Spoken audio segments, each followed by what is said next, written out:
Bonjour et bienvenue dans la troisième chronique, la première partie de la troisième chronique, ici et maintenant.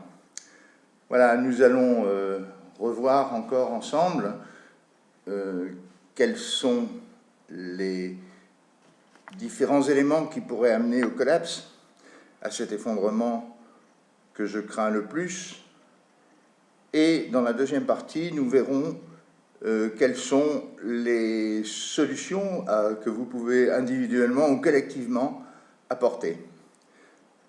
On me demande ces derniers jours, là, est-ce que l'élection de Trump risque d'amener un changement sur cette prévision d'effondrement? Alors, je vais dire, il est un peu tôt. Pour le savoir, n'importe quel événement qui peut se produire peut précipiter ou au contraire ralentir ce risque de collapse. Par exemple, il va y avoir un référendum en Italie très bientôt, il va y avoir les élections présidentielles en Autriche, puis après il y aura les élections présidentielles en France. Donc savoir quels vont être les événements qui vont influer sur cet effondrement, c'est extrêmement difficile à dire. Je voudrais me répéter un petit peu. J'espère que chacun d'entre vous lira ce petit livre. C'est un livre donc de Pablo Servigne et Raphaël Stevens, Comment tout peut s'effondrer. C'est édité au Seuil. Et dans ce livre, je voudrais vous lire complètement, je vous en avais juste lu une toute petite partie, mais je voulais vous lire complètement une étude américaine à propos de la chronologie de la détérioration des principaux secteurs d'activité après l'arrêt du transport seulement par camion. On va juste prendre ce cas, le transport par camion s'arrête. Eh bien, le titre de cette étude, c'est « Quand les camions s'arrêtent, les États-Unis s'arrêtent ». Alors, durant les premières 24 heures, la livraison de fournitures médicales cessera dans la zone touchée. Les hôpitaux seront à court de fournitures de base telles que les seringues et les cathéters. Les stations-service commenceront à manquer de carburant. Les usines qui fonctionnent en flux tendu subiront des pénuries de pièces. La poste et les autres livraisons de colis cesseront. Après un jour, les pénuries alimentaires apparaîtront. Les carburants ne seront plus facilement disponibles, conduisant à une flambée des prix et à de longues files d'attente aux stations-service. Je rajoute qu'ayant vécu dans une zone en Guadeloupe, pour ne rien cacher, où il y a eu une certaine époque des grèves de carburant, des grèves d'alimentation en carburant, le lendemain matin, 2 voitures sur 3 avaient leur réservoir percé.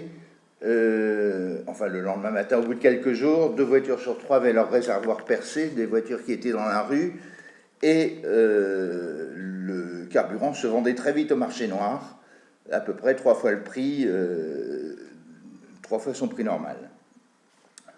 Donc, on continue, toujours pour la première journée. Sans les pièces nécessaires aux usines et les camions pour la livraison des produits, les lignes d'assemblage s'arrêtent, mettant des milliers de travailleurs au chômage technique. Après 2 ou 3 jours, les pénuries alimentaires s'aggraveront, en particulier si les consommateurs paniquent et continuent des réserves. Il vaut mieux avoir des réserves avant. Les fournitures essentielles comme l'eau en bouteille, le lait en poudre et la viande en conserve disparaîtront des grands détaillants. Les distributeurs automatiques seront à court de billets et les banques ne pourront pas traiter certaines transactions. À mon avis, d'ailleurs, elles ne traiteront plus aucune transaction parce qu'elles aussi seront fermées.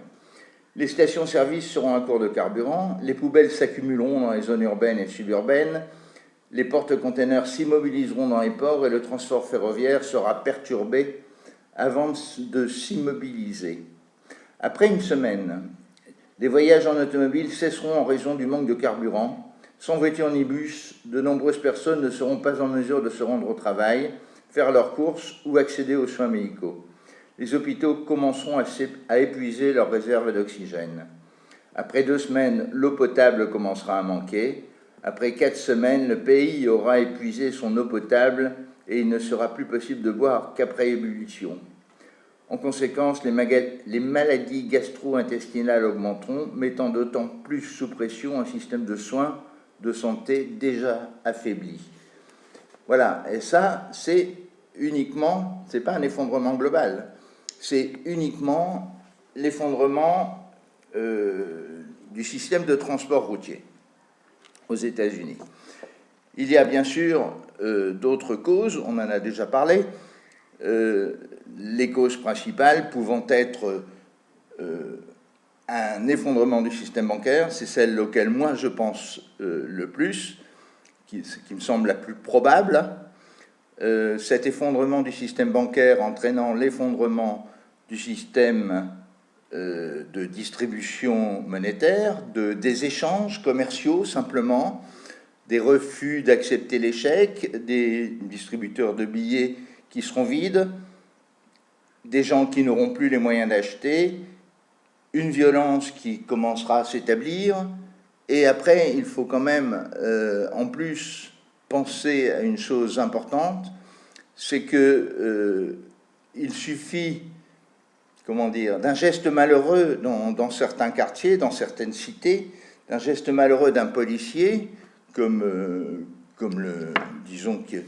la base du livre d'Oberton, Guérilla, un geste malheureux d'un policier qui a peur pour mettre vraiment le feu aux poudres. Alors, ce n'est pas seulement en France, il faut bien comprendre, ce risque est, disons, collectif, mondial, parce qu'un effondrement bancaire, si c'est ce qui se produit, sera mondial. On voit actuellement une bagarre de monnaie qui commence à se mettre en place entre les États-Unis et la Chine et l'Europe. C'est un billard à 3 bandes. Donc, actuellement, le dollar monte et il risque de continuer à monter si la Banque centrale américaine, la Fed, augmente un petit peu ses taux dans les mois qui viennent.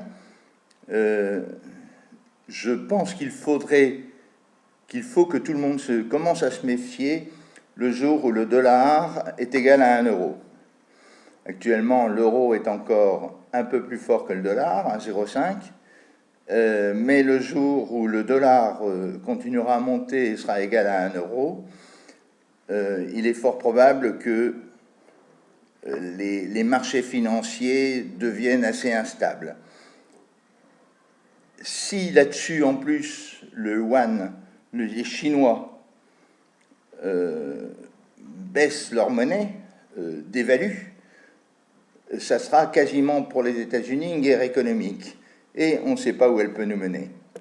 Bon, ceci rajouté à ce dont je vous ai déjà parlé, les 600 000 milliards de produits dérivés qui sont, ne l'oublions pas, des paris sur les évolutions des monnaies, pour la plupart, pas tous.